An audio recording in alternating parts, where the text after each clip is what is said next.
my mother would always tell me that as a woman and as a Black woman, that I had to be better. This is a journey. Let me take you on a journey. Welcome to Her Journey, presented by Kazukian Media Group. We believe Her Journey will encourage young women and help them see that life is a journey. You have to continue to walk in your purpose.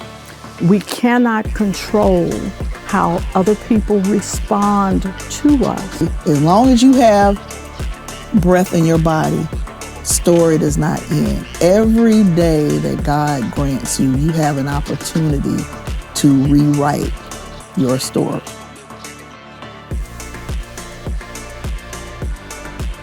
We believe Her Journey will encourage young women and help them see that life is a journey. Watch Her Journey, hosted by me, Joy Doss, brought to you by the Kazukian Media Group and proudly sponsored by Nike, Black Community Commitment. Welcome to Her Journey, presented by Kazukian Media Group. I am Joy Doss, and I'm going to be your host for the half hour. And in that half hour, I am in conversation with some of the most phenomenal women in Memphis and some of the most successful women in Memphis. And just like with the journey for the young men, Her Journey is for young women. We're teaching or showing young women who and what they can be, the many pathways to success, the many faces of success. It's not just this thing or that thing. There's so many ways to slice it.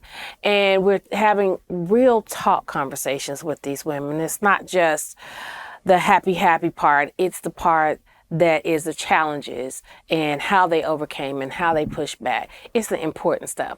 So today's woman of the half hour is none other than Miss Pat Mitchell Worley. She is the CEO of the Soulsville Foundation, which includes Stax Academy and the museum. Mm-hmm.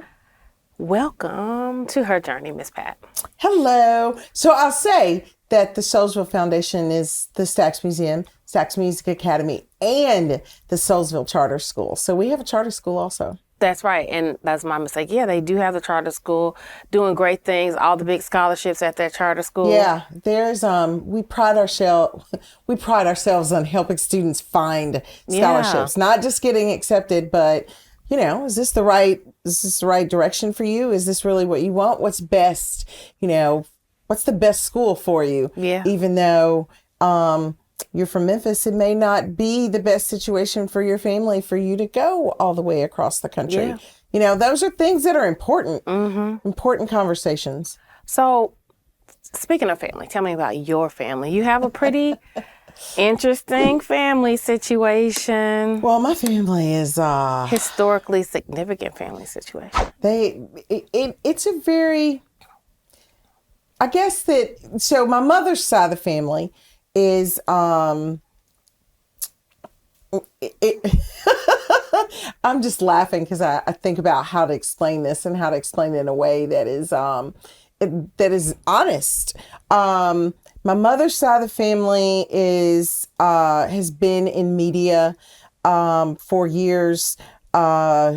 They owned and started, my great-grandfather started the Chicago Defender, and in Memphis, the Tri-State Defender was part of that chain. So I've got my mother's side of the family that is, the stories that they tell are, and that you hear from my mother and her siblings and cousins and everything are just like things that you read about in books, Then I've got, and my mother was born and raised in Chicago. So when my grandfather was assigned to be the editor of the Tri-State Defender, they moved him to Memphis, and my mother moved down here, and she went to Father Bertrand. She was, they're a joke that all the Black Catholics in Memphis know each other. Probably true. Yes. And so I'm thinking, yeah. So she was at Father Bertrand.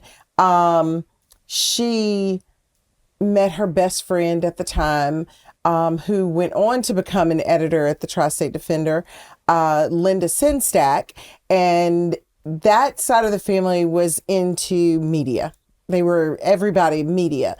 So newspaper, my mother works for TV, my uncle worked for TV. They, the new generation went on to look at more than just print, but the wonders of what is TV, what is mass media in the 21st century. So then I've got my father's side of the family. My father grew up less than a mile from where I work every day.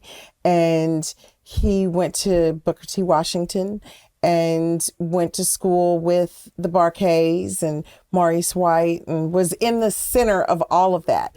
And it's sort of interesting to go back and know that every day I'm in this neighborhood that my family had roots in, and then I guess that I have, on my mother's side of the family, I'm an only child. On my father's side of the family, I have 5 siblings.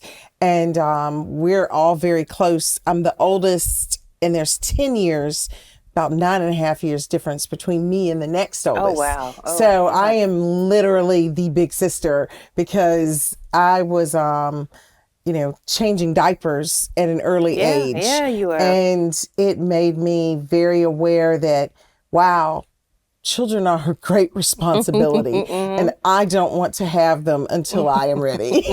So it had a lot of impact on me as a young person and as a woman of what I wanted and how important it is to take responsibility for and also to have control for your body. And so that awareness came from 5 brothers and sisters that I cooked for, that I changed diapers, that I babysat, and who wanted to go everywhere with me. So that it's really 2 different Memphis experiences also. Just to be in go to my grandparents' house and see poverty, to see it, and because I was fortunate that my parents on both sides were able to find careers that could sustain them and sustain their families, provide for their families. But seeing that, how did you know you were going to be okay? Man. I still ask myself that question.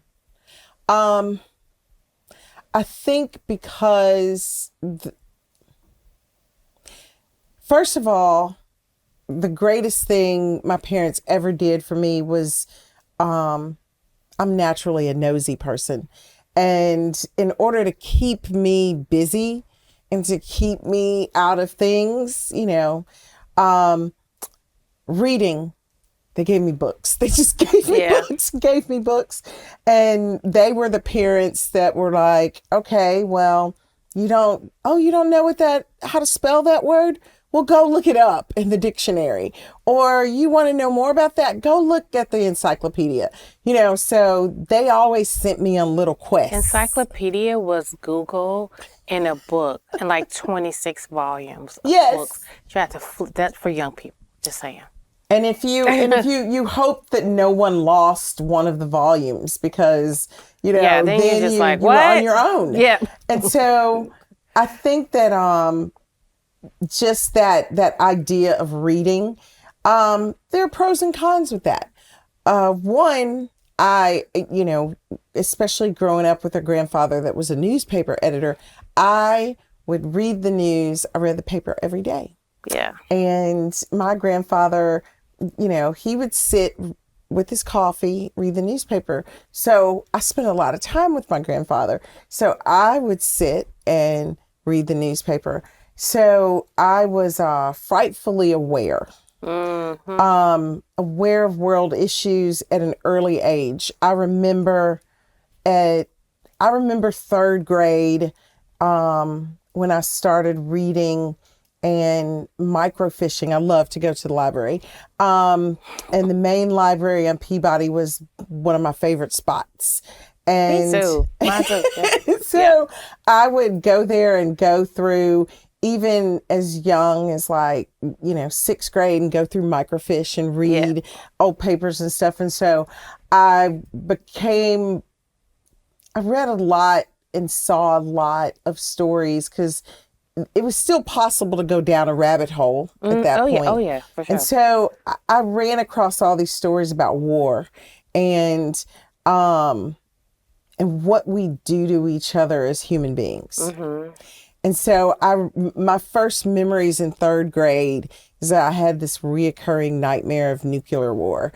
And so I think we all did, though. it was, yes, that's 'Cause possible. There was a lot of talk about that. We heard about it. We did, yeah. And I think that being that kind of awareness, that within my personal space in Memphis, Tennessee, I wasn't fearful. I wasn't, afraid for my life, but then the big world that was out there. Sure. I was just like, oh my goodness, there's so many things out there. There's so many. And there was a time when I was a child, I wanted to be an astronaut.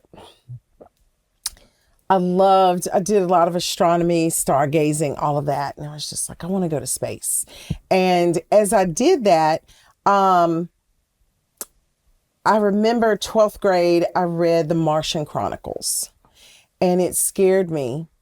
I mean, it was scary. And I was like, I don't want to go to space. Wait a minute. There won't be people around me. Right. That book was so pivotal for me, because I realized that, one, I really like people.